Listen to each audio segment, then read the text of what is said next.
तीसरे पे कहते हैं भगवान के अवतार कितने, तो महाराज भगवान के 24 अवतार हैं। और फिर भगवान अवतार क्यों लेते हैं, तो माता जी ये सत्य है कि भगवान सर्वशक्तिमान है, उनको इस धर्म धाम पे आने की बिल्कुल भी आवश्यकता नहीं थी। वे चाहे तो मात्र चिंतन मात्र से, यदि उनकी भ्रुकुटी टेढ़ी होती है तो यहाँ है सृष्टि उत्पत्ति हो जाती है। तो महाराज यदि भगवान चाहे तो रावण वंशादि क्या बड़े से भी बड़े राक्षस गणों का संहार मात्र चिंतन मात्र से ही कर सकते हैं। लेकिन कहते हैं महाराज अब बड़े से बड़े सर्वशक्तिमान को हरा सकते हैं, लेकिन कभी कभी जैसे गज बड़े से बड़े सिंह को भी चपेट में लेकर उसको भी परास्त कर देता है। लेकिन जो छोटे लोग होते हैं जैसे चींटी इत्यादि, उन्हें थोड़ी गज परास्त कर पाएगा। तो भगवान सर्वशक्तिमान है, वे सब कुछ कर सकते हैं। बड़े से बड़े अधर्मी को मात्र भ्रुकुटी मात्र से उसका संहार कर सकते हैं। और इतना ही क्या, चिंतन करिए यदि भगवान चाहे तो अधर्म रहेगा ही नहीं। ये तो मात्र भगवान की लीला है। अंधकार ना हो तो प्रकाश की महत्ता कहाँ है। तो इसलिए भगवान ही अधर्म को ही देने वाले हैं, लेकिन उन्होंने मस्तिष्क दिया है, बुद्धि विवेक दिया है, हाथ और पैर दिए हैं। किसी ने कहा महाराज जब सब कुछ भगवान का ही है, धर्म अधर्म दोनों भगवान का है, तो निश्चित रूप से हम भी प्रवृत्त होते हैं भगवान के प्रेरणा से धर्म और अधर्म में प्रवृत्त होते होंगे। तो यदि अधर्म में यदि मान लीजिए प्रवृत्त हो ही गए तो फिर हम सबको कष्ट क्यों मिलता है। तो महाराज संतों ने बताया कि जब भी कोई माता जी कोई अधर्म कार्य करने जाता है ना, तो एक बार भगवान उसके मन में उसको प्रेरणा जरूर दे देते हैं कि नहीं बेटा यह अधर्म है, लेकिन व्यक्ति उसको नकार देता है। और यदि भगवान की उस प्रेरणा को आपने नकारा तो फिर जो मिलने वाला परिणाम है उसको तो फिर ग्रहण करना ही पड़ेगा। उदाहरण के रूप में जैसे आज की हमारी उम्र की जो पीढ़ी है, बाइक बड़ा फास्ट चलाते हैं गाड़ी, लेकिन उनके मन में एक बार निश्चित ये आता ही है कि यदि तेज गाड़ी चलाएंगे एक्सीडेंट संभावित हो सकता है। तो ये भी तो भगवान की ही प्रेरणा है, लेकिन भगवान की इस प्रेरणा को वे नकार करके गाड़ी की स्पीड 80-90 करते हैं। तो हमारा जो परिणाम होगा वो तो लेना ही पड़ेगा। दूसरे उदाहरण से समझ लेते हैं। जैसे माता जी ये विद्युत है, लाइन है ना, तो ये लाइन क्या है, सभी के लिए एक समान ही है, लेकिन इसका प्रयोग कौन व्यक्ति किस तरीके से कर रहा है। बड़ी से बड़ी फैक्ट्री वाले इस लाइट को अपने फैक्ट्री के लिए करते हैं। हम लोग अपने घरों में बहुत बार टीवी है, तो टीवी के लिए करते हैं, पंखे के लिए करते हैं। कोई उससे नीचे वाला व्यक्ति है जो बल्ब के लिए अपना उस लाइट का उपयोग करता है, लेकिन लाइट तो वही है। तो भगवान ने हमें मस्तिष्क दिया है, बुद्धि दिया है, विवेक दिया है, हाथ पैर दिए हैं।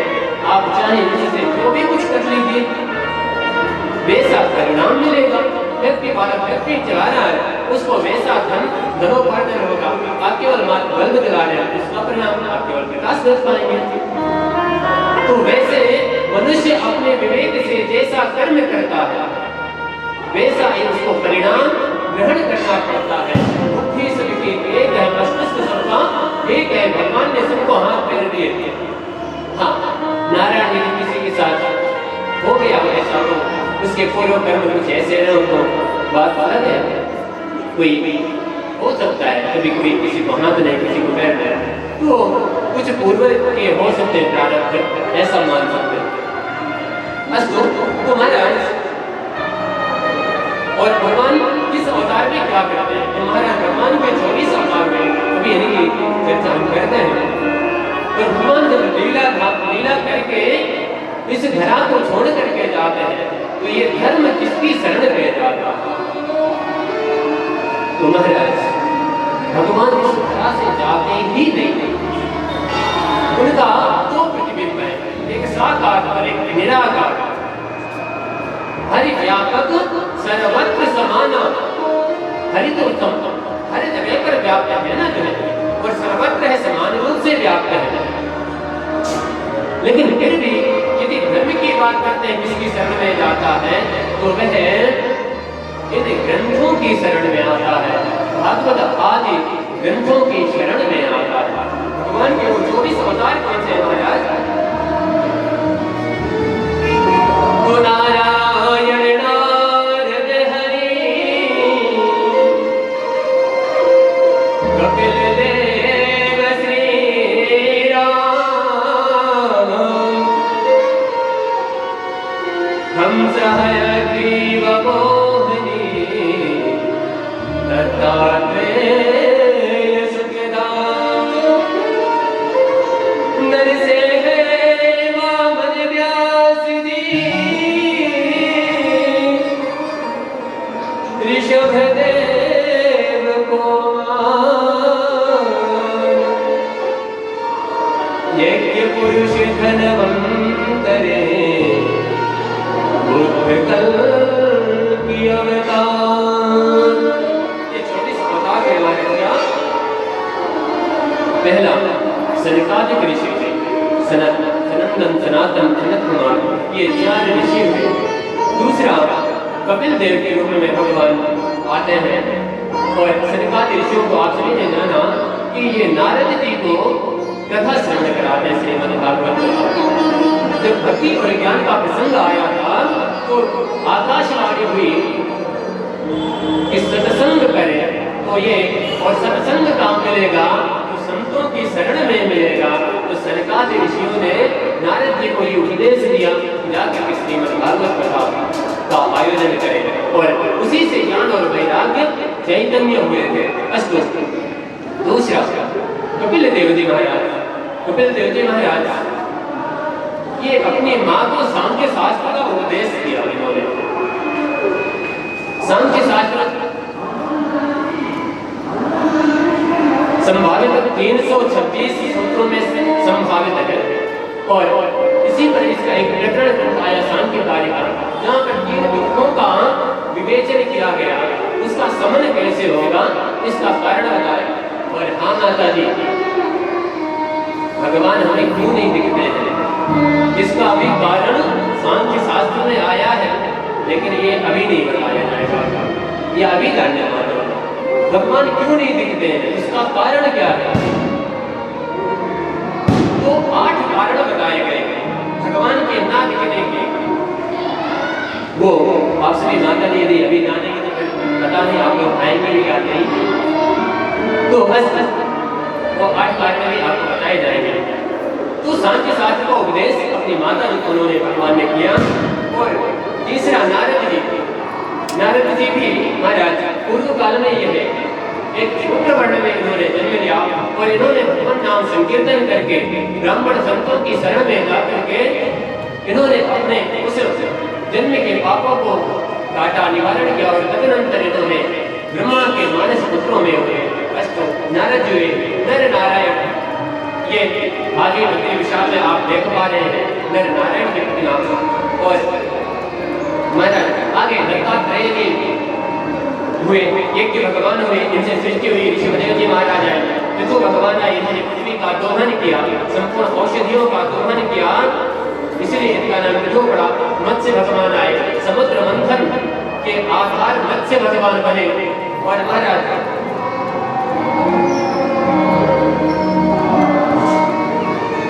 और धनवंतरी, इन्होंने ये औषधियों के गुण कहे जाते हैं, अर्थात औषधियों में जो तत्व है वह कहा जाता है। मोहिनी, भगवान मोहिनी के बारे में आप सभी जानते हैं। कि राक्षसों को कैसे चला था भगवान ने।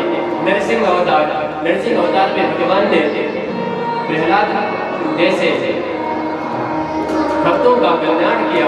वामन भगवान, इन्होंने राजा बलि से 3 पग याचना की। परशुराम जी, जब क्षत्रियों का इस धरा में आतंक बढ़ गया और कौन से क्षत्रिय, ऐसा नहीं कि संपूर्ण, देखो संपूर्ण होते 21 नहीं होते महाराज, तो सद और असत का विवेक करना है। तो उन्होंने तदनंतर वेद व्यास जी भगवान आए, उन्होंने पुराणों की रचना कर, और जब ये वेद व्यास जी ने देखा कि अब कलिकाल में मनुष्यों की जो स्मृति है, मेधा है, वह कम होती जा रही है। वेदों का नाम श्रुति है, वेद 4 बाद में हुए, उससे पहले एक ही वेद है जिसका नाम श्रुति है। श्रवण करने मात्र से जो स्मरण में आ जाती है, मेधा में आ जाती है, वह परंपरा से जो है चली आ रही है। कलिकाल में वह जब वेद व्यास जी ने देखा कि लोगों की स्मृति मेधा कम हो रही है, तो 4 भागों में विभाजित किया। 4 भाग के बाद भी उन्होंने उस शाखा में परिवर्तित किया। श्री राम जी के बारे में आप सभी जान रहे हैं, रावण का उद्धार किया। बलराम जी के बारे में आप सभी आगे सुनेंगे, और कृष्ण अवतार होगा। कल हम सभी भगवान कृष्ण का जन्मोत्सव या रात्रोत्सव मनाएंगे। तदनंतर बुद्धावतार इसी कलयुग में हुआ, और हयग्रीव और कल्कि, हरि और हयग्रीव ये 3 हुए, और कल्कि अवतार ये हमारे संबल ग्राम में विष्णु यश नामक पंडित जी के घर में आने वाले समय में होगा। ये 24 अवतार हैं। तदनंतर महाराज आगे कहते हैं कि आगे की कथा पर जब प्रवेश करते हैं तो सर्वप्रथम कौरव और पांडवों के प्रसंग से वेद व्यास जी ने प्रारंभ किया। क्या? यदा विधे कौरव संजयानां, यदा विधे कौरव संजयानां वीरेष्वतो वीरगतिं गतेषु विकोदरा विधृगता विवर्षा भग्नोर्दण्डे धृतराष्ट्रपुत्रे। जब प्रमोह चरम पर पहुंच जाता है तब महाभारत होता है। जब किसी चीज की लोलुपता इतनी बढ़ जाती है कि सत और असत का, धर्म और अधर्म का ज्ञान नहीं रह जाता, तब महाराज महाभारत होता है। महाभारत के युद्ध में जब समस्त कौरव सेना मारी गई, लगभग पांडव सेना भी अभी तक मारी गई। महाराज तब दुर्योधन की जंघा भीम ने तोड़ दी, और दुर्योधन चीख रहा, चिल्ला रहा, पीड़ित है, परेशान है। तब अश्वत्थामा समीप पहुंच करके कहता है कि हे दुर्योधन, तुमने सबको सेनापति बनाया, परंतु मुझे सेनापति नहीं बनाया, और मैं चाहता हूं कि तुम मुझे अब सेनापति बनाओ।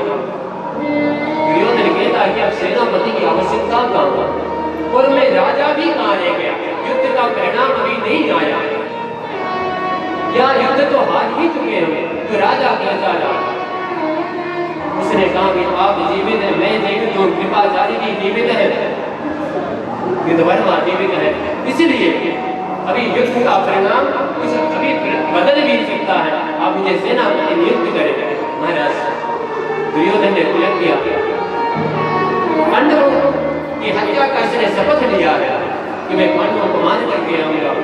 महाराज रात्रि काल में, ये निशा काल में जहाँ पांडव सैन्य करते हैं उसी स्थान पर पहुंचा, लेकिन आज वहां भगवान की माया, आज कृष्ण जो है पांडवों को लेकर के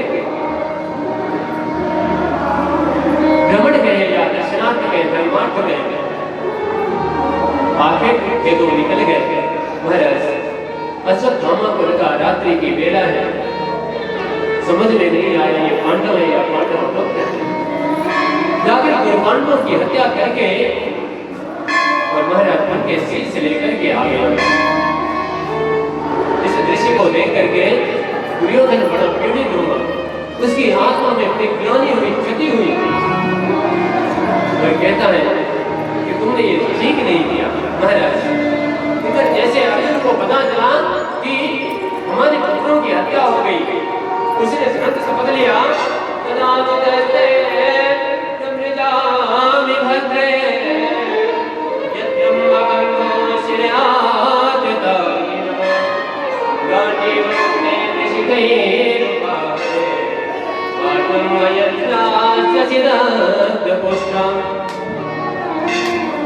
जब द्रौपदी को रोता देखा तो महाराज अर्जुन ने प्रतिज्ञा कर ली कि जिसने भी तुम्हारे पुत्रों की हत्या की है मैं उसका वध करके उसका सर लेकर के आऊंगा तुम्हारे पास। महाराज अर्जुन प्रतिज्ञा करके और रथ अपना कृष्ण जी को लेकर के भगवान को लेकर के सारथी बना करके दौड़ पड़ा। और महाराज जैसे अश्वत्थामा ने देखा कि अर्जुन मेरा पीछा कर रहा है, अब तो निश्चित रूप से मुझे मार ही देगा, उसने तुरंत में ब्रह्मास्त्र को साधन किया, ब्रह्मास्त्र चला दिया महाराज। और ब्रह्मास्त्र की वो दिव्य आभा अर्जुन समझ नहीं पा रहा और कहते हैं भगवान ये कैसी आभा महाराज, अब तो रक्षा करिए मेरी। और भगवान से कहता है, कहते हैं कृष्ण कृष्ण महाबाहो भक्तानां भयंकर त्वमेको दैहमानानां भगवतो संसृते। हे कृष्ण आप मेरी रक्षा करो महाराज। भगवान ने बताया ये ब्रह्मास्त्र और ब्रह्मास्त्र साधन करना तुम भी जानते हो, पर ब्रह्मास्त्र का विषय का पाठ विषय ही होता है, तो इसलिए तुम ब्रह्मास्त्र का साधन करो महाराज। दोनों ब्रह्मास्त्र चले और इनके दोनों की जब आभा विकराल जी के महाराज ऋषि पहुंचे वे दोनों ब्रह्मास्त्रों को रोका, लेकिन यहाँ अश्वत्थामा ब्रह्मास्त्र को वापस करना नहीं जानता। अर्जुन को भगवान ने आदेश दिया इन दोनों ब्रह्मास्त्रों को तुम वापस करो, और महाराज दोनों ब्रह्मास्त्रों को अर्जुन ने वापस किया। तदनंतर अश्वत्थामा को पकड़ा और भगवान से कहता अब क्या करना है। भगवान ने कहा कि वैदम पार्थार असिद्धातम दंभबंधम इमं जहि यो साव नागतादुक्तान अवधीन नशिबालकान। यह तुम्हारे बालकों का, सोते हुए बालकों का जिन्होंने कोई अपराध नहीं किया है उसकी हत्या इसने की है, इसलिए तुम इसका वध कर दो। महाराज ये भगवान अर्जुन की परीक्षा ले रहे हैं, लेकिन अर्जुन कहता है कि हे कृष्ण जिसको वहीं भैया के पास लेकर के फिरते हैं धर्मराज है युधिष्ठिर, वो जैसा धर्म जैसा न्याय देंगे वैसा किया जाएगा।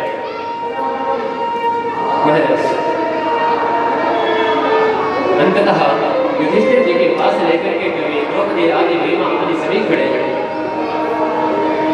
द्रौपदी ने जैसे देखा उसका मलिन हुआ मन। द्रौपदी ने सोचा मेरे पुत्रों की तो हत्या हो ही गई, लेकिन यदि इसकी भी हत्या हो जाएगी तो इसकी मां भी मेरी जैसे पीड़ित हो जाएगी, रोती रहेगी, और इसके पिता की हत्या तो पहले ही हो चुकी है, तुम्हारा अनाथ हो जाएगी इनकी मां। आज यदि इनकी मां जी पा रही है तो कम से कम अपने बेटे का मुख देख करके तो जी ले रही है। जब बेटा भी नहीं रहेगा तो इनकी मां रोज में कैसे जिएगी। और फिर ये तो तुम्हारे गुरुजी का पुत्र है, एक रिश्ता भी है, उपकार भी है गुरुजी का। महाराज ये मेरे 12 वर्ष की मां की करुणा क्या करेगा।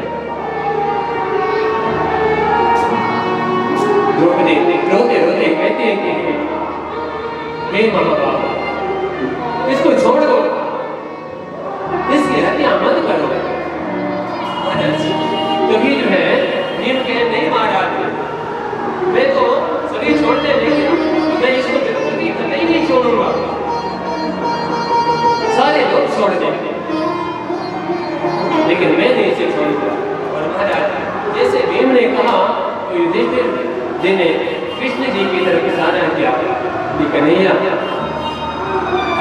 निर्णय करें।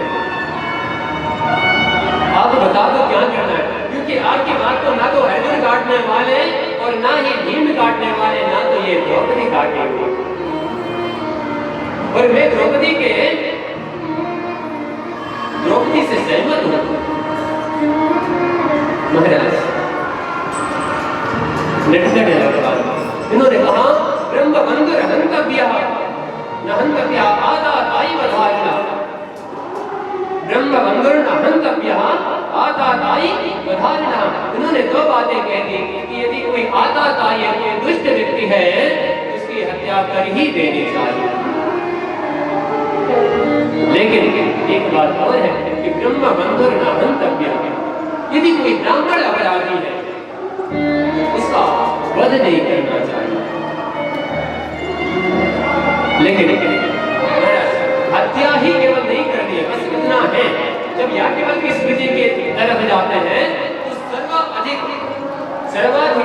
सबसे दंड विधान किसके लिए कहा गया? शायद आप महाभारत के उस सीजन पर देखते भी होंगे, युधिष्ठिर ये न्याय करते हैं कि 4 वर्णों के लोग हैं और वह किसी की हत्या करके आ गया, तो न्याय विधान प्रणाली जब रखी गई तो दुर्योधन ने कहा कि इन सभी को मृत्यु दंड दे दो। लेकिन वहां युधिष्ठिर जी ने कहा कि इनकी वर्ण जाति जरूर देख लो।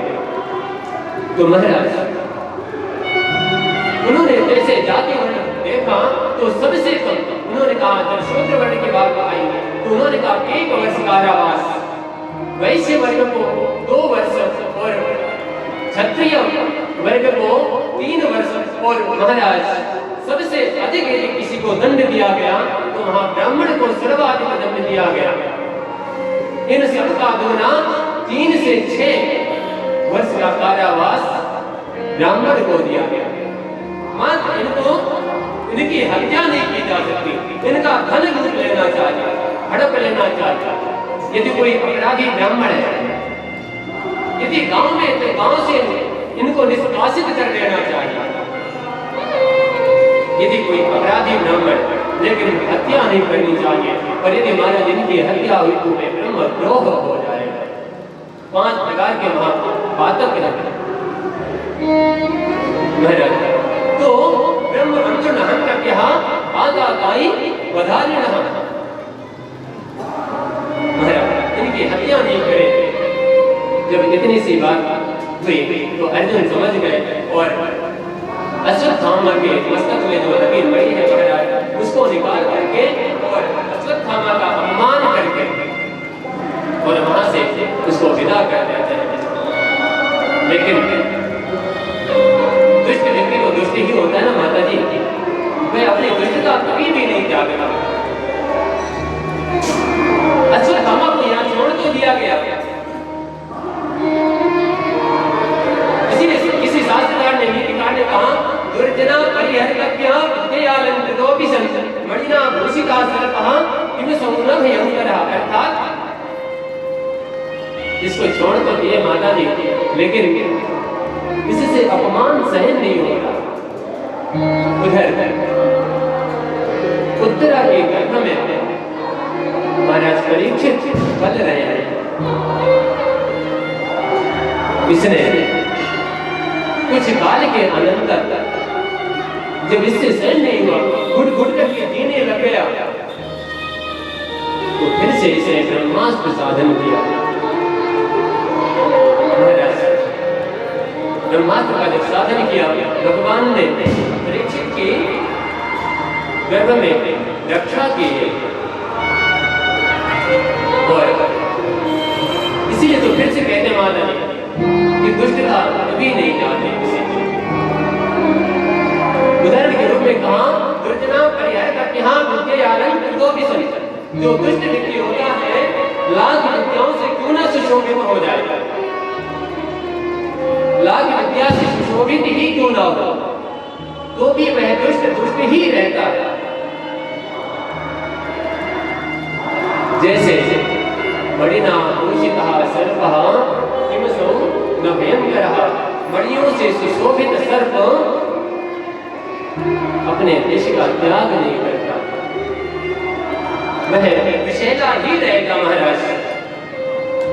महाराज, इसने अपनी दृढ़ता वैसे बना रखी है, उसने परीक्षित की ओर अपना वह ब्रह्मास्त्र फिर से साध दिया है। महाराज, भगवान ने उसकी भी रक्षा की, परीक्षित जी की रक्षा की। तदनंतर महाराज इधर भगवान द्वारिका के लिए चलने के लिए आतुर होते हैं कि इधर कुंती पहुंच जाती है। जब भगवान को रोकती हैं तो महाराज भगवान को लगा कुछ देर और रुकना चाहिए। भीष्म जी के पास पहुंचते हैं और सुंदर उपदेश मिलता है और भगवान की 108 श्लोकों में विष्णु सहस्त्र नाम, भगवान के 1000 नामों का 1000 नामों से स्तुति की है भगवान की। विष्णु सहस्त्र नाम के द्वारा यस्य स्मृत्या जनामोक्य तपो यज्ञ क्रियादिषु न्यूनं संपूर्णतां याति सत्यो वन्दे तमच्युतं परमं यो महत्तेजः परमं यो महात्मा आदि से प्रारंभ करके विष्णु सहस्त्र नाम अर्थात भगवान के 1000 नामों से भगवान की स्तुति की। और तदनंतर महाराज परीक्षित का जन्म होता है और परीक्षित भी विशेष धर्मात्मा है, कोई साधारण नहीं है। इधर भगवान द्वारिका को गमन कर जाते हैं। जब द्वारिका गमन करते हैं महाराज तो सबको शुभ आशीर्वाद देते हैं, सभी ने आशीर्वाद ग्रहण किया, लेकिन उनकी रूठ जाती है। महाराज सूर्यसेन के ये पुत्री हैं, इनका नाम प्रथा। ये भगवान के जो पिता वसुदेव उनकी बहन है। बालिका ही इनको ये ऐसा कहे कि महर्षि दुर्वासा के द्वारा एक विशेष मंत्र मिला, उसको या तो श्राप कहते हैं या आशीर्वाद कहते हैं। वस्तुतः वह है तो आशीर्वाद। दुर्वासा जी ने कहा था कि पुत्री, तुमने जो सत्कार किया है मैं तुम्हें आशीर्वाद के स्वरूप में देता हूँ कि जब भी तुम मेरा स्मरण करोगी या किसी भी देवता का स्मरण करोगी तुम्हारे सम्मुख में उपस्थित होगा, लेकिन बिना किसी प्रयोजन के मत करना। महाराज कुंती ने गलती कर दी थी। दुर्वासा जी ने जैसे आशीर्वाद को दिया था, भगवान सूर्य की इन्होंने आराधना की। भगवान सूर्य उपस्थित हुए, उन्होंने कहा कि कुछ वरदान मांगो। कुंती के पास कुछ था ही नहीं, क्योंकि जब कोई व्यक्ति इच्छा करता तब तो वरदान मिले, इच्छा थी ही नहीं। तो भगवान सूर्य ने गर्भ में एक पुत्र दे दिया। महाराज अविवाहिता कन्या को यदि गर्भ आ जाए तो यह उसके लिए लोक लज्जा का विषय हो जाता है। महाराज अब कुंती करे भी क्या, लोक लज्जा के कारण अपने गर्भ को छिपाती रही, पर जब इसका गर्भ कर्ण का आविर्भाव हुआ तो महाराज लोक लज्जा के डर से जाकर के इन्होंने नदी में प्रवाहित कर दिया। इधर कुछ ही क्षण काल अनंतर इनका विवाह ऐसे पुरुष से हुआ जो पांडु नामक अर्थात पीलिया नामक रोग से ग्रसित है। महाराज ऐसे व्यक्ति से इनका विवाह हुआ। ये विवाह करके जैसे वहां पहुंची ही थी कि एक राजा ने इनके यहाँ आक्रमण किया, पांडव वहां से युद्ध के लिए चले। और महाराज जैसे पहुंचे तो मध्य देश के राजा हैं, वहां से उन्होंने देखा कि महाराज पांडु है, उनसे मित्रता की और उनको भेंट में मातृ अपनी पुत्री को दे दिया। महाराज अब तो दो पत्नी वाले पांडु हो गए। अब ये अपने विवाह क्रिया को न संपादित करते हुए इन्होंने कहा कि आज जिसे हम लोग कहते हैं ना माता जी कि दूर जाकर के टूर मनाते हैं पति पत्नी आदि, वही स्त्री पांडवों ने कहा कि हम वन में चलते हैं। और वन में इन्होंने देखा कि एक हिरण है, हिरणी के साथ संभोग में रत है। महाराज उन्होंने अस्त्र चलाया और जैसे अस्त्र चलाया उन्होंने श्राप दे दिया। वो एक ऋषि है और उन्होंने श्राप दिया कि जिस प्रकार से मैं अपनी पत्नी के साथ संभोगिक क्रिया करता और तुमने मेरा वध किया है, यदि तुम अपने पत्नी के साथ संभोग में पहुंचोगे तो उसी क्षण तुम्हारी मृत्यु हो जाएगी। श्राप मिल गया। अब तो महाराज पति पत्नी का जो घर में उसको भी संपादित नहीं कर सकते। कहने का अभिप्राय कि एक स्त्री, एक कन्या जो कुंती है, उसके जीवन में कष्ट ही कष्ट आया है। आगे चलकर उनके उसके पुत्रों को राजपाट भी नहीं मिला, निष्कासन हो गया, 12 वर्ष तक वनवास हुआ। जिसकी बहू की लाश बीच सभा में लूटी जा रही थी, बड़े से बड़े महर्षि पिता थे।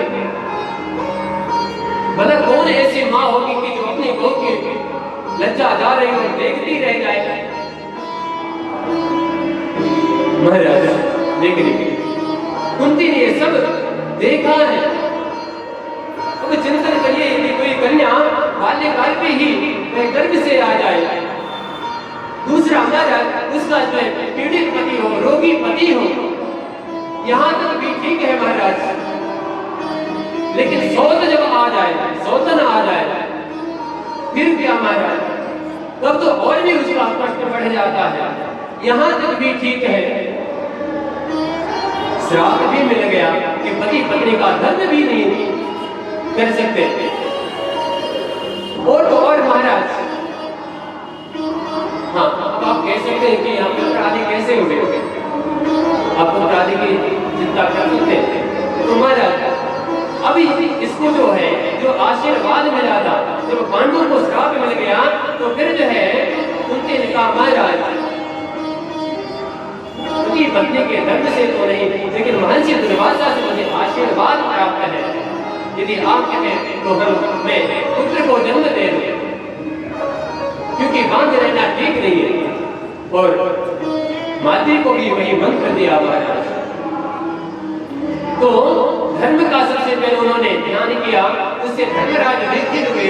इंद्र का ध्यान किया तो अर्जुन आए, वायु का ध्यान करने से महर्षि, वायु का ध्यान करने से भीम का आविर्भाव हुआ।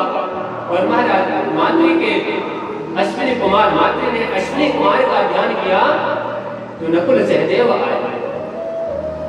और पुत्रों का भी सुख नहीं देख पाई, राजभाट नहीं देख पाई। महाराज अब तो क्या कहना, पीड़ित रह रही थी। लेकिन जब भगवान ने कहा कि हुआ अब तो कुछ मांग लो, बुआ ने कहा कन्हैया मुझे कुछ नहीं चाहिए। बुआ फिर भी,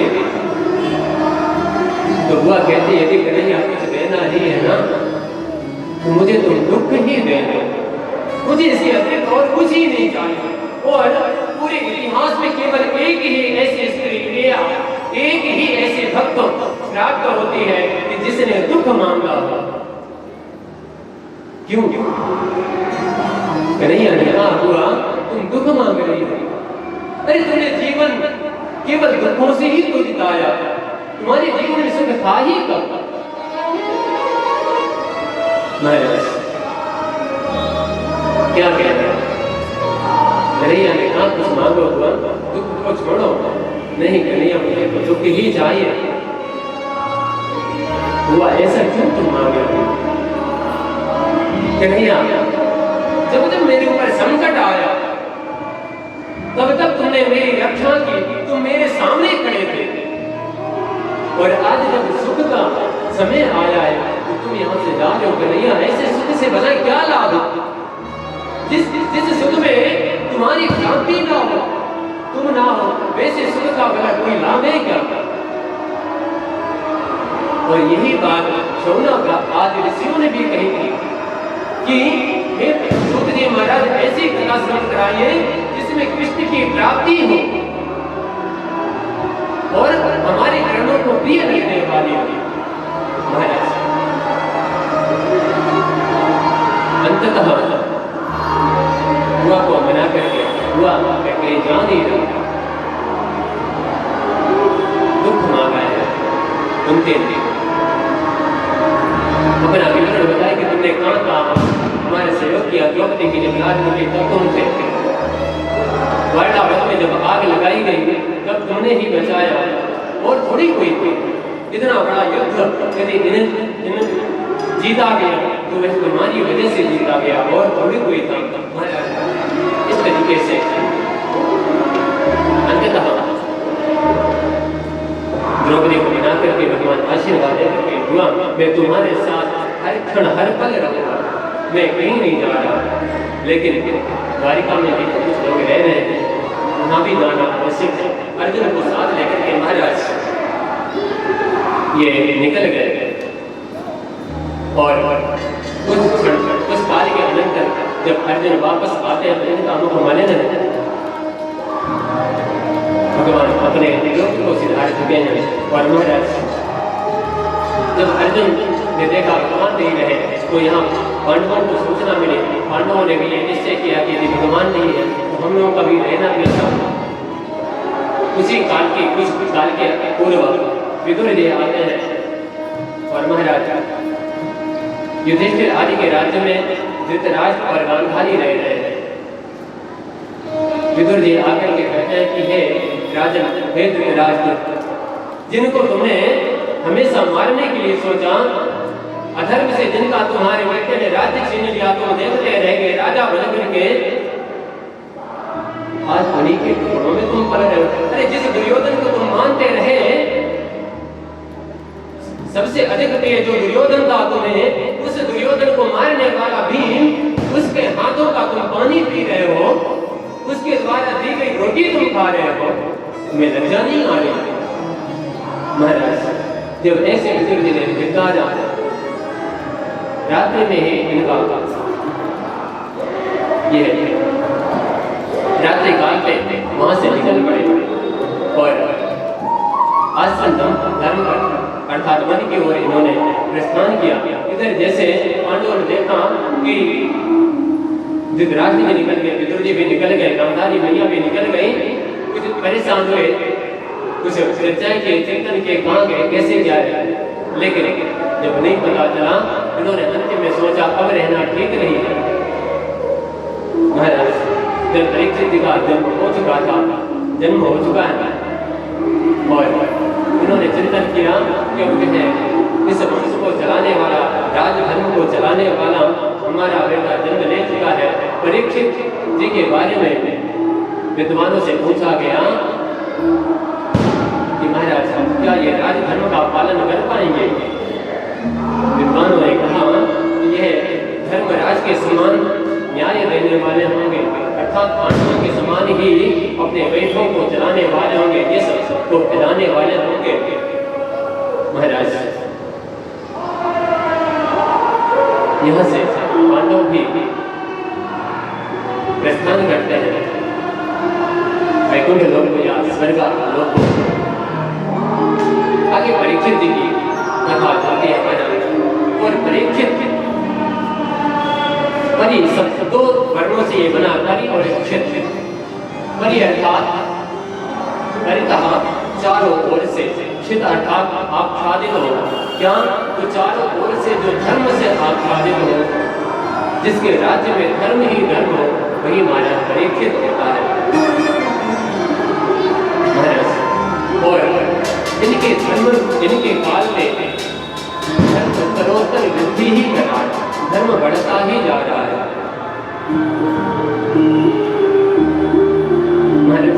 यदि पुत्र होना ऐसा हो, राजा परीक्षित जैसा हो, या एक ही पुत्र हुआ पूरे पांडवों में, राजा परीक्षित यही हुए। और इसीलिए किसी शास्त्रकार ने कहा एक जहाँ तमोहन की नच तारा गड़ाती जाता, एक ही चंद्रमा संपूर्ण अंधकार का हरण करता है। संपूर्ण तारा मंडल अंधकार को बिल्कुल भी नहीं हरण कर पाता। और महाराज आप सभी ने स्मरण किया होगा, मार्कंडेय ऋषि हुए, इनके पिता हैं मृकंडु, बड़े धर्मात्मा हैं और ये काशी पर विचरण करते हैं, काशी नगरी पर। इनको कोई संतान नहीं है। महाराज एक दिन एक ब्राह्मण ने कहा, महाराज आपको कोई संतान नहीं, मैं जान रहा हूं आप बड़े व्याकुल रहते हैं, आप क्यों नहीं संतों की शरण में जाते? अब मृकंडू जी को लगा कि संतों की शरण में जाने से पुत्र का क्या लेना देना है। महाराज तो संत कहाँ मिलेंगे? तो उन्होंने बताया कि अब ये विवेचन ये क्यों कर रहे हैं कि संत कहाँ मिलेंगे? अरे सबको ही संत मान लो तो क्या दिक्कत है, क्या परेशानी है? आप सभी को संत ही मानकर उनको प्रणाम करो, उनसे अपनी बातें रखो, चर्चा करो, सत्संग करो। निश्चित रूप से जब कभी यहाँ से संत निकलेंगे तो आपको संत मिले ही जाएंगे। महाराज अब तो जो भी वहां से निकलता है सबको प्रणाम करते हैं, सबसे आशीष रहते हैं। और महाराज एक दिन भगवान शिव स्वयं वहां एक ऋषि का भेष रख करके और पहुंचते हैं। मृकंडू ने भगवान शिव को प्रणाम किया और जैसे सत्संग की चर्चा करने लगे, भगवान ने कहा पुत्र, हाँ भगवान से सत्संग करने लगे। व्यथित दिखे तो उनकी बातों से झलक आया कि पुत्र चाहते हैं। भगवान ने कहा कि वर मांगो, क्या चाहते हो? उन्होंने कहा महाराज मुझे कोई संतान नहीं है, केवल मैं संतान चाहता हूँ। तो महाराज उन्होंने कहा संतान आपको मैं देता हूं, चलो ठीक है, लेकिन तुम्हें कैसी संतान चाहिए? यदि गुणी संतान चाहिए या अगुणी संतान चाहिए या दोषी संतान चाहिए? तो महाराज ऐसा क्यों आप कह रहे हैं? उन्होंने कहा यदि गुणहीन संतान चाहिए तो उसकी आयु लंबी होगी, और यदि गुणी संतान चाहिए, गुणवान संतान चाहिए, पुत्र चाहिए, तो उसकी आयु कुछ शास्त्रों में 8 जगह और शिव पुराण में 16 वर्ष कहा गया है। तो 16 वर्ष की आयु प्राप्त होगी। अभी ऋषि ने उन्होंने चिंतन किया कि इससे अच्छा है, मूर्ख पुत्र से अच्छा है कि गुणी पुत्र पैदा हो। और महाराज गुणी पुत्र के लिए क्या? जैसे उन्होंने कहा कि भगवान आप मुझे गुणी पुत्र दीजिए, पुत्र प्राप्त हुआ है। धीरे धीरे करके अवधि बीती, काल बीता, और महाराज जब 16 वर्ष की आयु से पूर्व 3 से 4 दिन पूर्व अब तो पिता परेशान होने लगे। वैसे भी 16 वर्ष तक वो व्यतीत ही रहे, लेकिन गुणवान पुत्र है। किसी भी पिता को माता को अपने पुत्र की चिंता होती ही होती है। महाराज ये भी चिंतित है। जैसे काल बढ़ता गया, दिन बढ़ते गए महाराज कि अब तो इनकी चिंता और भी बढ़ती गई। इन्होंने फिर से वही शुरू किया जो पहले इन्होंने किया था, सभी संतों को प्रणाम करना शुरू किया। महाराज कुछ काल ऐसा है कि वहां से सनकादिक ऋषि निकले, और महाराज ये पिता और पुत्र दोनों ने सनकादिक ऋषि को प्रणाम किया।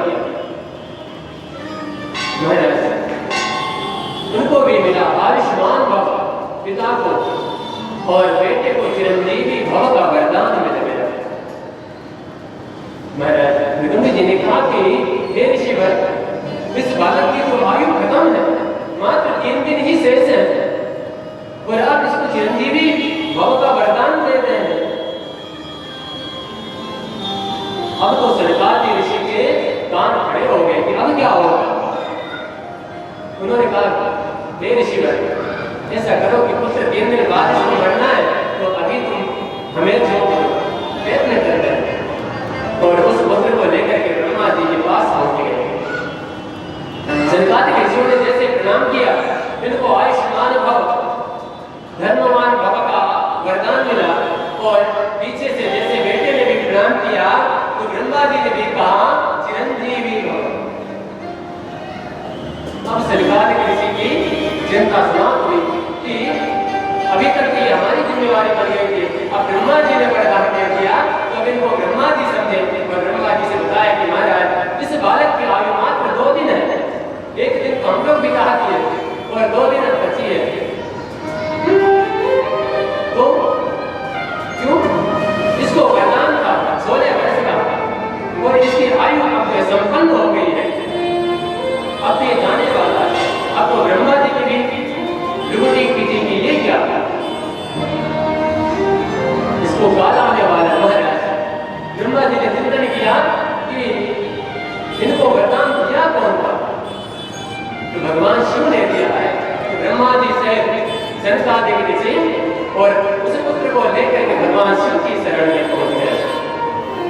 और महाराज जैसे भगवान शिव की शरण में पहुंचे, ब्रह्मा जी ने प्रणाम किया, आयुष्मान भव। सनकादिक ऋषियों ने प्रणाम किया, कीर्तिमान भव। और महाराज जैसे बालक ने प्रणाम किया, तो भगवान ने कहा चिरंजीवी भव।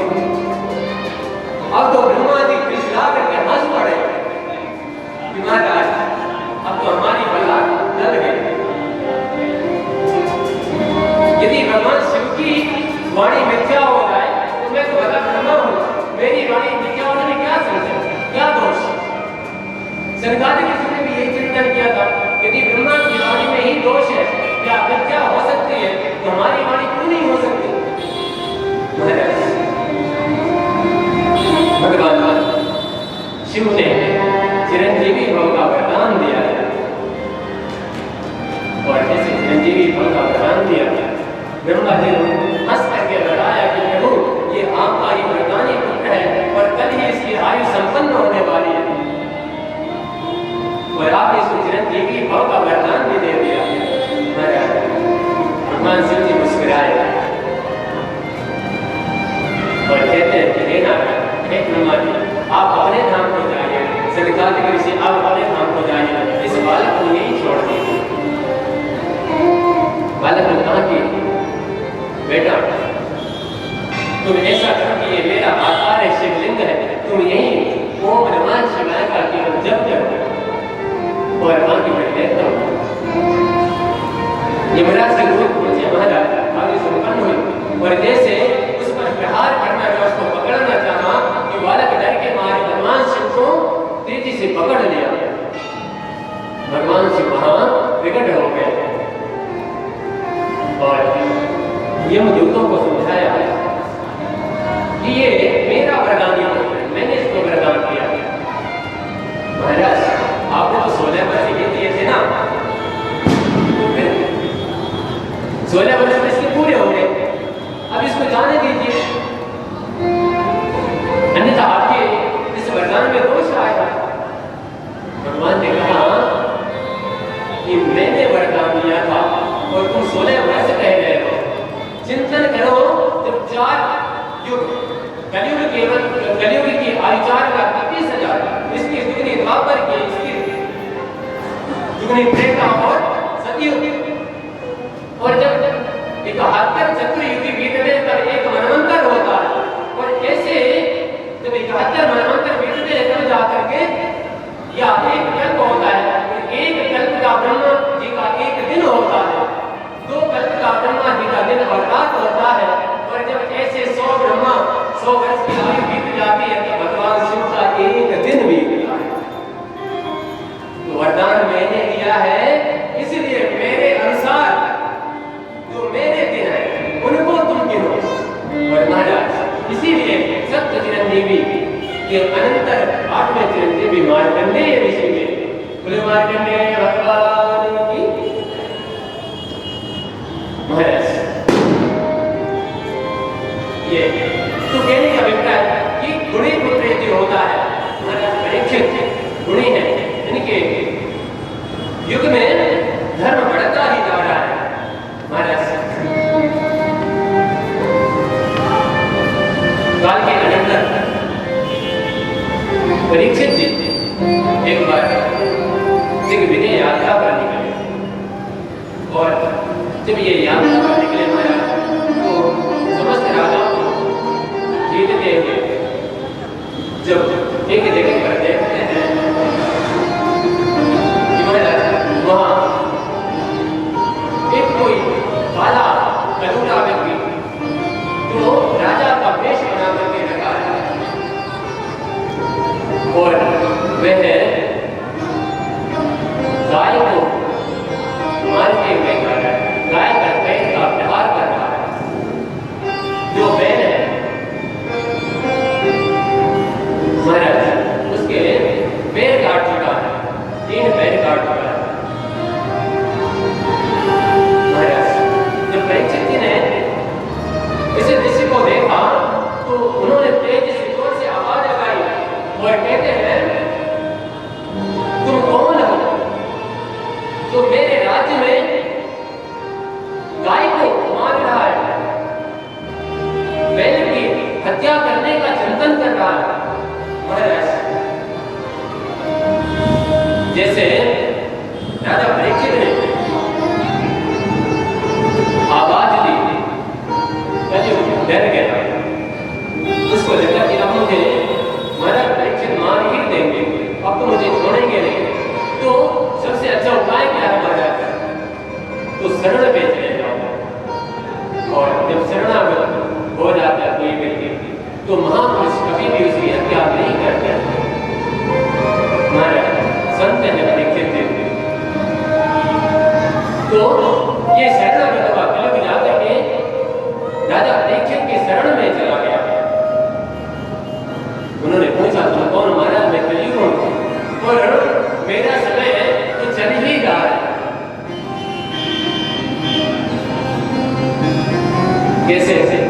महाराज जब भगवान नारायण जब इस धरा को छोड़ करके गए, अर्थात तभी से द्वापर संपन्न हो चुका है और अब मेरा समय चल रहा है और मेरे काल में आप अतिक्रमण करके रह गए, और महाराज जब तक आप हैं तब तक मैं स्थापित नहीं हो सकता, मुझे कहीं स्थान मिल ही नहीं सकता।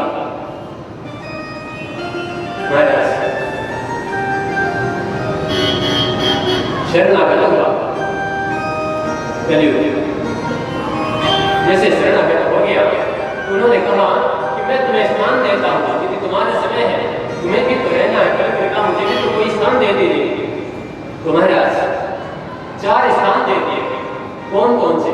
यूतम पानम स्त्रिया सोनम, जहाँ पर जुआ खेला जाता है, पानम अर्थात जहाँ पर मदिरा पिया जाता है, स्त्रिया अर्थात जहाँ वैश्याएं रहती होती, शूनम अर्थात जहाँ पर हत्याएं होती होती।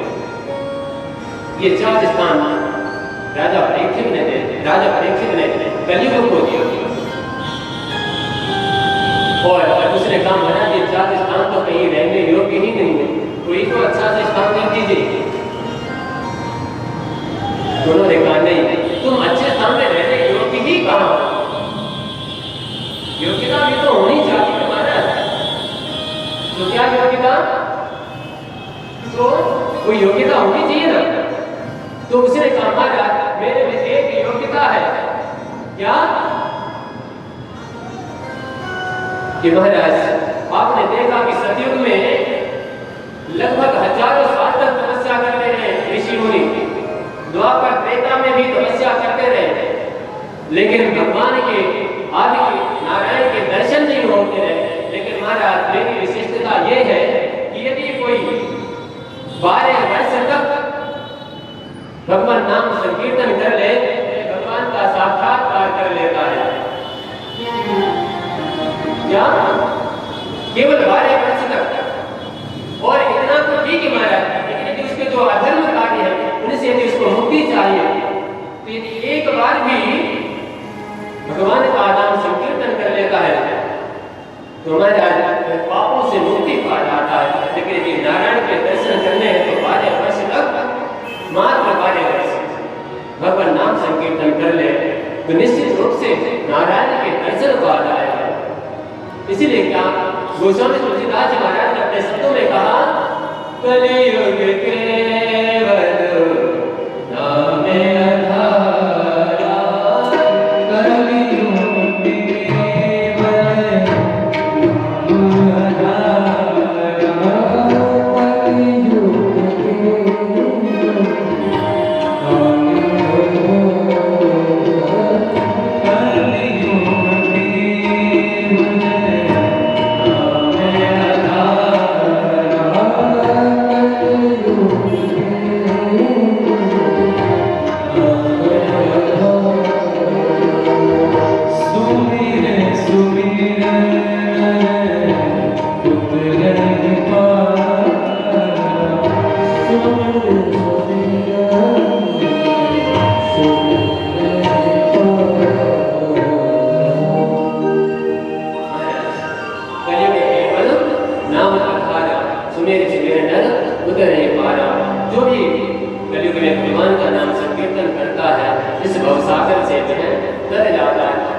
संतों ने यहाँ पर कहा कि कैसा स्वर्ण, ऐसा भगवत को नहीं कहते, लेकिन संतों का मत आया कि जो अधर्म से कमाया हुआ स्वर्ण है, सोना है, उस पर कलियुग निवास करता है।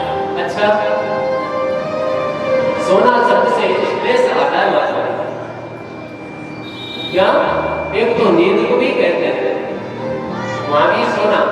यदि कोई व्यक्ति जैसे दिन में सोता है या रात्रि के चौथे प्रहर के पश्चात सोता है,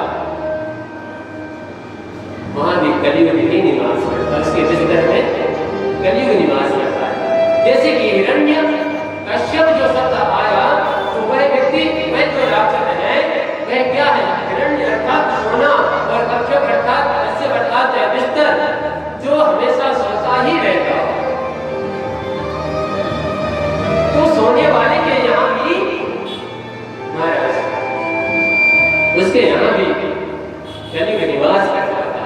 इसलिए जो निश्चित समय है रात्रि की वेला, उसी समय सोना चाहिए महाराज। अनंतर सोने पे इन्होंने दे दिया निवास स्थान। तदनंतर कुछ काल बीतने के पश्चात राजा परीक्षित एक दिन बहुत सारे पांडवों ने, इनके जो राजाओं ने जो मुकुट जीते थे, राजाओं को जीता था, उसमें एक मुकुट जरासंध का भी है।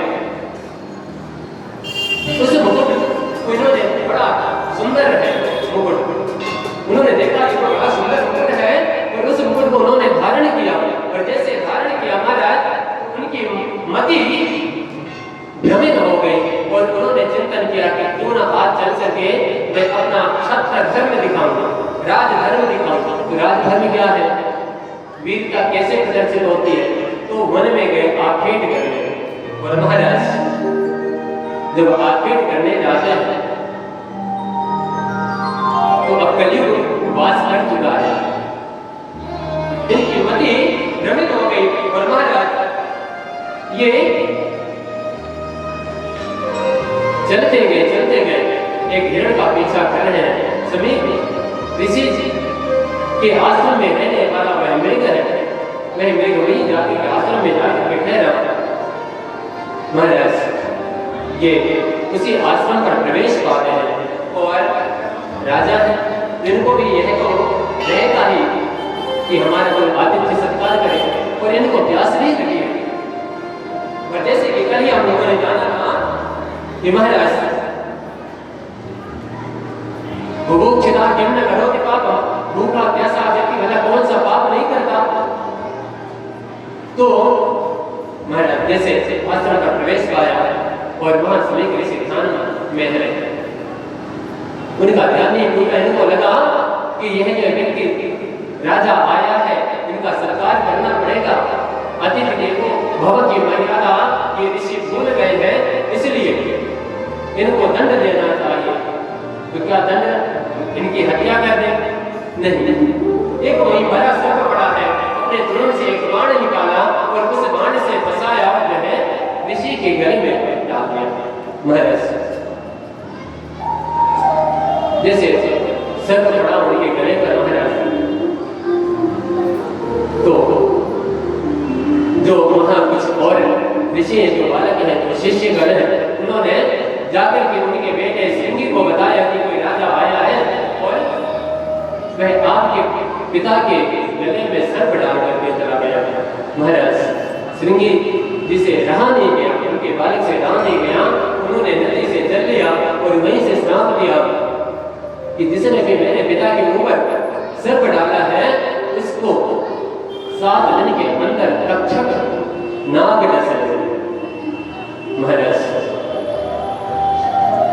रक्षक नाग नस्ल का श्राप मिल गया। इधर परीक्षित जी जब घर को वापस आए, उस मुकुट को निकाला, वह पूरा दृश्य उनके सामने आ गया।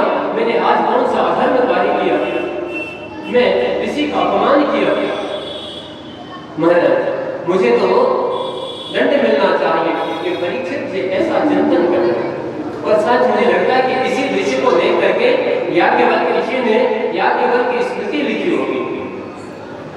उन्होंने कहा यदि कोई व्यक्ति अकेले में भी यदि कोई ऐसा कर्म करता है जो अपराध की श्रेणी में आता हो, उसका भी उन्होंने दंड विधान किया। यहाँ तक कि राजा के लिए भी उन्होंने दंड विधान किया। महाराज परीक्षित चिंतन नहीं कर रहा था, उधर समीक ऋषि जैसे उन्होंने देखा कि बालक रो रहा है, उन्होंने तुरंत ध्यान प्रस्तुत हो गए कि उन्होंने देखा इसने परीक्षित को श्राप दिया है, बालक क्यों रो रहा है? क्योंकि मेरा अपमान हो रहा है। उन्होंने कहा बेटा तुमने सही नहीं किया। ऐसे धर्मात्मा राजा कभी कभी इस धरा पे आते हैं। महाराज ये भी हम कह सकते हैं। और कभी कभी कुछ वर्तमान राजा भी, हमारे देश के राजा भी कुछ वैसे ही है, धर्मात्मा है। लेकिन राजा जी आपको बताएं, एक वेद का वाक्य है, वयम राज्य जातयाम रोहितः। उन्होंने यह संदेश दिया प्रधानमंत्री जी ने, लेकिन उन्होंने पुरोहिता शब्द नहीं लिखा। क्या क्यों? कहीं ऐसा ना हो पुरोहिता शब्द से कहीं पंडितों का ज्ञान ना हो जाए। उन्होंने मात्र इतना संदेश लिखा, वयम राज्य जातयाम, अर्थात हम सभी राष्ट्र को जागरण, इतना शब्द आया। यदि पुरोहिता शब्द लिखते तो क्या उसका अर्थ होगा? किसी विद्वान ने, मैं नहीं समझता कि प्रधानमंत्री का शब्द होगा, जिस विद्वान ने ऐसा लिखवाया होगा कोई ना कोई तो होगा महाराज, क्योंकि इतने संस्कृत के प्रवीण नहीं है। तो यदि पुरोहिता शब्द लिख दिया जाता तो कहीं ब्राह्मणों का ज्ञान न हो जाए कि केवल ब्राह्मण ही पुरोहित कह जाते हैं, जबकि पुरोहित शब्द का अर्थ क्या होता है ना माता जी? ऐसा मानते हैं पुरोहित पंडित जी लोग। पुरोहित उसे कहते हैं माता जी, पुरः अग्रे हितम करोति यह सह पुरोहित, जो राष्ट्र के आगे से आगे उन्नति का भाव रखता हो वह पुरोहित है। अर्थात जो राष्ट्र के प्रति सजग ठहरी है, जो राष्ट्र के प्रति अच्छा चिंतन कर रहा है, वह पुरोहित है। कोई पंडित पुजारी है, केवल पुरोहित नहीं है। इसलिए अच्छा ये इसलिए भी संदेश कि आगे से जो भी ऐसे विद्वान हो कि प्रधानमंत्री जी के द्वारा ऐसा करवा रहे हैं, उनको सबसे पहले कम से कम अर्थ का ज्ञान हो जाए, तब लिखे कि पुरोहित शब्द का अर्थ क्या है, और आगे से जब लिखे पूरा वाक्य लिखे, वयम राष्ट्रे जातयाम पुरोहितः। महाराज इधर इन्होंने कहा कि बेटा तुमने ठीक नहीं किया है। ऐसे धर्मात्मा राजा कभी कभी आके इस धरा पर जो संदेशा पहुंचवा दो कि श्राप मिल गया। महाराज जैसे परीक्षित जी के पास ऋषि पहुंचे, उनके शिष्य पहुंचे, महाराज आपको श्राप मिल गया है। प्रमुदित हो गए, आनंदित हो गए। राजा परीक्षित आनंद से परिपूर्ण हो गए और क्या कहते हैं महाराज, कि मुझे मेरे अपराधों का प्रायश्चित तो होना ही चाहिए। गंगा तट की ओर निकल गए और महाराज वहां संतों को बुलाया। संतों को भी जैसे पता चला कि हमारे राजा को श्राप मिल गया है, सारे संत पहुंच करके उनके मोक्ष का उपाय साधन खोजने लगे। तदनंतर सुखदेव जी महाराज पहुंचे और महाराज उनको श्रीमद् भागवत कथा स्मरण करा करके मोक्ष प्राप्त कराया। लेकिन इसमें महाराज चार जो कलियुग के स्थान कहे गए महाराज, युक्तम आनंद स्त्रिया सुगुणम, इससे शिक्षा लेनी चाहिए कि द्यूतम अर्थात शराब किसी को भी नहीं खेलना है, पानम शराब किसी को नहीं पीना है, वैश्यावृत्ति कभी नहीं करनी चाहिए, और हत्या तो बिल्कुल भी निषेध है। महाराज एक राजा माता जी और इकलौता बेटा है उनका। राजा बड़ा चिंतित रह रहे हैं। उनका जो बेटा है वह शराबियों के साथ शराब पीता है, यहां तक कि राज्य वैभव को वो जुआ पे लगाने लग गया, जो संपत्ति है उसको जुआ खेलने लग गया, वेश्यागमन करने लग गया, महाराज मांस आदि भक्षण करने लग गया। अब तो राजा को जैसे पता चला, महाराज राजा बड़ा पीड़ित हुआ कि इकलौता बेटा और छात्र धर्म की मर्यादा कौन चलाएगा, राजधर्म कौन चलाएगा, क्योंकि वह परंपरा थी कि क्षत्रिय ही सम्राट होगा और क्षत्रिय जो सम्राट है उसका पुत्र ही राजा होगा। महाराज एक दिन उसने कहा कि बेटा केवल मात्र मैं तुम्हारा 4 दिन का समय चाहता हूं, केवल तुम मेरी एक आज्ञा को मान लो, मात्र 4 दिन तुम मुझे अपना समय दे दो, इसके पश्चात मैं तुम्हें कभी जीवन में नहीं रोकूंगा, तुम्हारे मन में जो भी आए सो करना। बेटे को बड़ी प्रसन्नता हुई, 4 दिन की बात है, फिर तो क्या हुआ। तो महाराज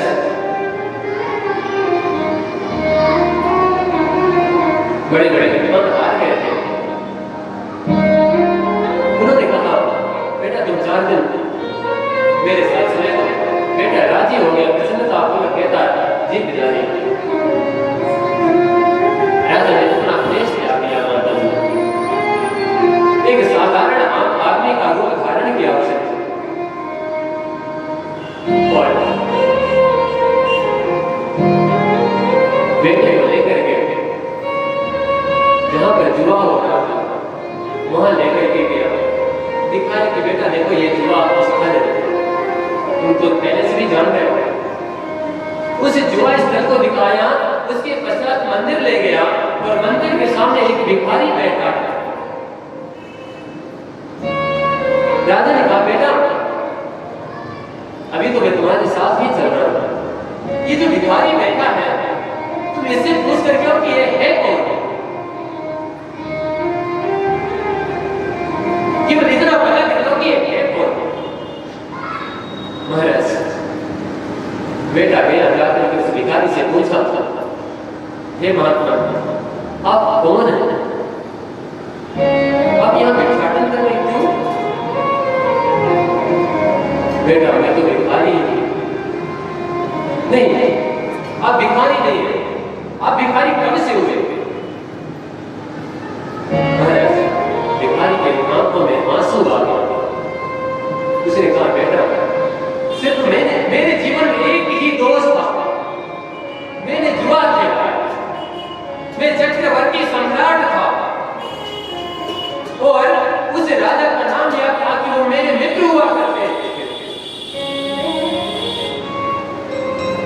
आज बेटा केवल एक दोष आने से, केवल मैंने जुआ खेला और मेरा सारा धन वैभव चला गया, मैं हार गया, और आज मेरी ये स्थिति है कि मेरे पास खाने को कुछ भी नहीं।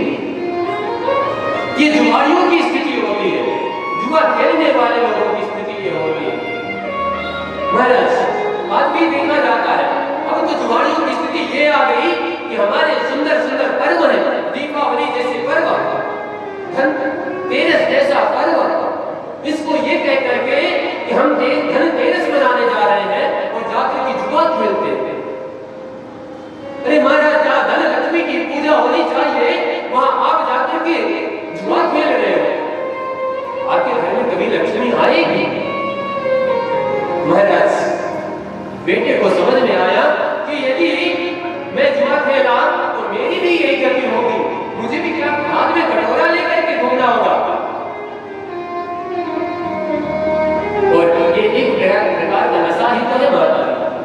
चित्रकूट में के जो टीन लगे माता जी, उसमें एक बड़ा सुंदर सी पंक्ति लिखी है, नशा नाश कर देगा कोई न देगा खाने को, कटोरा हाथ में होगा कोई न लेगा खाने को। महाराज, नशा नाश कर देता है और ये जुआ नशा ही तो है। उसको समझ में आया कि पिताजी मैं सब कुछ करूंगा लेकिन जुआ नहीं खेलूंगा। ये बात उसको समझ में आ गई। महाराज, बेटा ठीक है, आज चलते हैं घर। दूसरा दिन ऐसे हुआ महाराज कि रात्रि वेला में 8 बजे के आसपास पिता अपने बेटे को लेकर के निकले और जो मदिरालय है, जो शराब जहां पर बिकती है, उसके आसपास लेकर के घुमाने लगे। और उन्होंने देखा कि बड़े से बड़े रईस घर के बेटा नाली में लौट रहे हैं। कोई व्यक्ति आया, उसको जूते से मार करके साइड कर दे रहा था, कोई उसके ऊपर से चढ़ करके निकल जा रहा। कुछ लोग आए, गाली दे करके 2-4 झापड़ लगा करके निकल जा रहे। बड़े से बड़े अमीर से अमीर घर के बेटों की ये स्थिति है। पिता ने कहा, बेटा ये शराबी है, इसकी ये स्थिति है, देख सकते हो। महाराज, उस दिन से उसने यह ऋण किया, पिताजी मैं तो राजा का बेटा और शराब पी करके क्या लोग मुझे जूते से मारेंगे? क्या मेरे ऊपर कुत्ता आता है? माता जी, शराबियों के ऊपर कुत्ते भी अपनाते हैं, है ना माता? राम नाम कर देते हैं तो जो मदिरा का टेस्ट होगा वही का है, कुत्ते का मूत्र कभी कोई पता थोड़ी है, कुत्ता थोड़ी देख रहा है कि मुंह में जा रहा है, कहां जा रहा है। तो ये शराबियों की स्थिति है। जो शराबी है उनको समझ लेना चाहिए कि उनकी भी यही दुर्गति होने वाली है, कि उनके ऊपर कुत्ते आएंगे, उनको जूते से पीटा जाएगा, नाली में गिरेंगे। और महाराज, शराबियों ने हमारे सुंदर, फिर मैं कहता हूं कि जो भारतीय संस्कृति के जो सुंदर पर्व है, होली जैसे सुंदर पर्व, उनको इन शराबियों ने उस पर्व की महिमा को क्षति पहुंचाई है। होली के नाम पर आज लोग जो है मदिरा पी करके गमन करते हैं। होली है, बुरा न मानो, होली है। अरे मदिरा पी करके ही बुरा न मानो, मिठाई खिला करके नहीं। अरे जितने की तुमने मदिरा पी है, उतने में किसी एक बच्चे को यदि चाहते तो सुंदर पुस्तक दे करके उसको उसकी शिक्षा व्यवस्था सुदृढ़ कर दी होते, लेकिन ये कभी नहीं आएगा। होली जैसे सुंदर पर्वों की महिमा को गिलानी पहुंचा रहे हैं शराब पी करके। और महाराज, इसका परिणाम क्या? आप सब देख भी पा रहे कि पूरा परिवार उनका बिगड़ जा रहा है। माता ने बेचारी नहीं करती, उनका जीवन नर्क हो गया ऐसे शराबियों को मिलने से। क्योंकि मेरी भारत की मां बड़ी शांत सुशील होती है, करे भी क्या। और हमारे यहाँ के पतियों की महिमा क्या कही गई महाराज? भगवान के स्वरूप में पति होते हैं, लेकिन ऐसे पति को कौन पूजेगा महाराज जो शराब पी करके आ जाए? ये उनके लिए विडंबना होगा। ये मेरे भारतवर्ष की जो देवियां हैं, माताएं हैं, उनके लिए ये समस्या है कि वो या तो भगवान बना करके, अब शराबी को भगवान बना करके पूजेंगे भी, तो क्या पूजा अर्चना स्वीकार करेगा भी? शराबियों को तो अच्छा लक्ष्य चाहिए, अस्तु, तो महाराज बेटे को समझ में आया कि मैं राजा का बेटा हूं और सुंदर परिवार इसी को कहते हैं महाराज। ये भी जो समझदार परिवार है महाराज, वो समझाने से समझ जाते हैं। यूतम गानम स्त्रियः, समझ जाऊंगा बहनों से भी, माताओं से, लेकिन प्रसंग दे देता हूं आप सबको।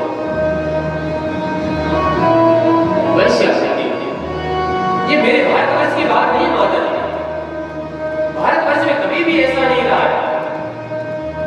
ये पाश्चात्य सभ्यता भारतवर्ष में आकर के लागू हो गई।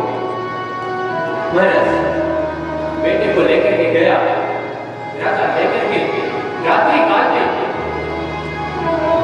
2 बजे के पश्चात जो वैश्यालय उसमें प्रवेश किया और महाराज अब आप सभी समझ सकते हैं कि 2 बजे के पश्चात जब प्रेम की स्थिति आ गई, उन्हें कहा मेकअप जैसे उतरा, वो जो चेहरे में पेंट लगा है, वो जब पेंट उतरा, उनको भी स्वयं को पता नहीं कि मैं कहां रहती हूं, कब किस अवस्था में, उनको स्वयं को भी नहीं पता। उस वैश्यालय में जाने वाले लोगों को महाराज कैसे पीटा जाता है, क्या क्या सुनने में आता है। तो महाराज बेटे को समझ में आया कि ये रात्रि में जो 8 से 9-10 बजे का जो समय होता है, इतनी सुंदर दिखने वाली स्त्रियां, और यही 2 बजे के पश्चात की स्थिति रात्रि में, क्या स्थिति है महाराज, देखने योग्य भी नहीं।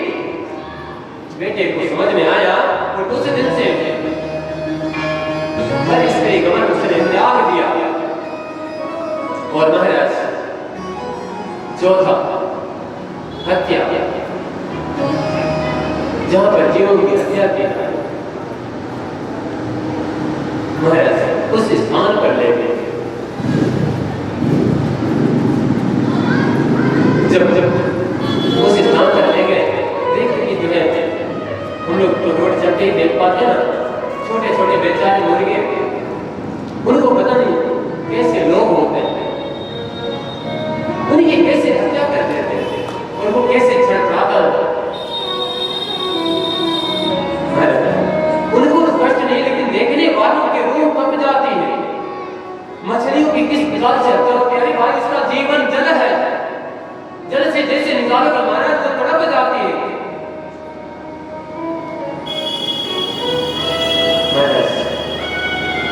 उसे देखा और चिंतन किया, यदि चिंतन करके आपका बेटा ही हो, आपके बेटे की यदि हत्या की जाए या आपके पिता की हत्या की जाए, और महाराज उसका धड़ जिस तरीके से छड़छड़ाएगा, क्या कोई देख पाएगा? उसको समझ में आ गया महाराज कि नहीं, कभी भी किसी की हत्या नहीं करना, किसी का मांस खाना ही नहीं है।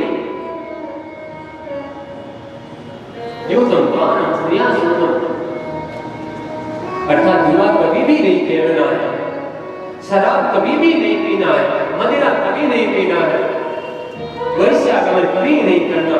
और महाराज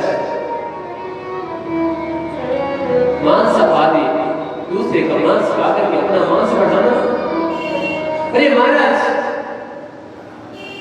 इस शरीर का कितना क्या भरोसा, आप दूसरे की हत्या कर रहे हो और फिर इस शरीर के अंदर जिसको आप बढ़ाने के लिए सोच रहे हैं, हम बढ़ाने के लिए सोच रहे हैं, वह अंदर है क्या? महाराज उसकी जो अंदर के यंत्र है, हम भोजन भी करते हैं तो 4 घंटे पश्चात उसकी स्थिति क्या होती है? ऐसे शरीर को क्या बढ़ाना, दूसरे के शरीर को मार करके खाने से महाराज ने शरीर बढ़ा रहे हैं, ऐसे शरीर का कभी लाभ नहीं। महाराज आप रघुवंश में एक कथा आती है कि राजा दिलीप के सामने सिंह आ गया और राजा दिलीप गोभक्त है, और गोभक्ति के कारण सिंह जो गाय को खाने गया, राजा ने तुरंत तीर निकाला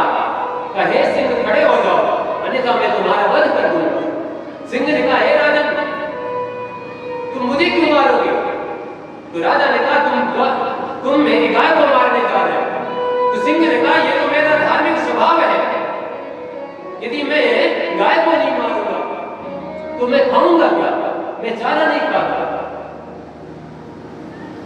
तो आप क्यों मारोगे, आप तो मेरा रक्षण नहीं करोगे।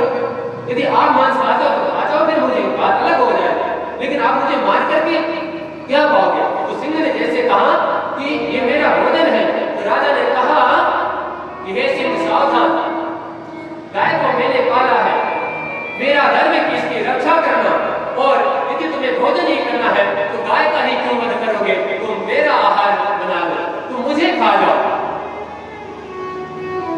महाराज ऐसे धर्मात्मा राजा हुए, राजा ऐसे प्रतापी हुए। कहने का अभिप्राय यदि आपको किसी दूसरे का मांस खाना है तो इससे अच्छा कि आप मृत्यु पे चले जाए, ठीक है। अस्तु, काफी समय हो चुका है ना माता, सबको चलना होगा। तो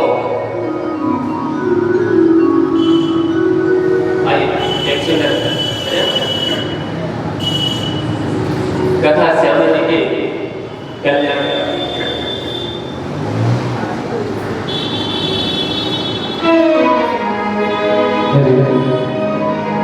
बोली श्री वृंदावन के बिहारी लाल की जय। कथा श्याम जी की है कल्याणकारी,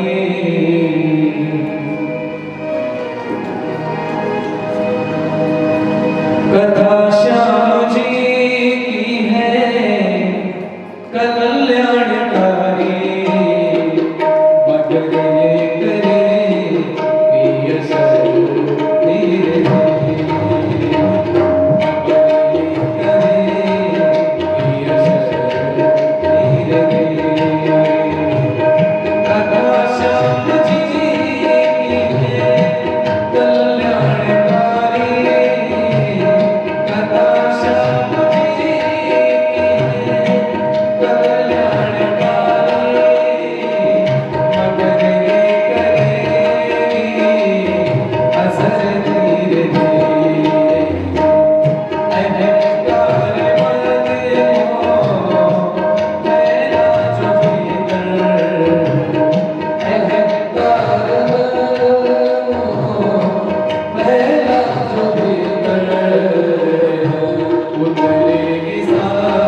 श्री बांके बिहारी तेरी आरती गाऊं, बांके बिहारी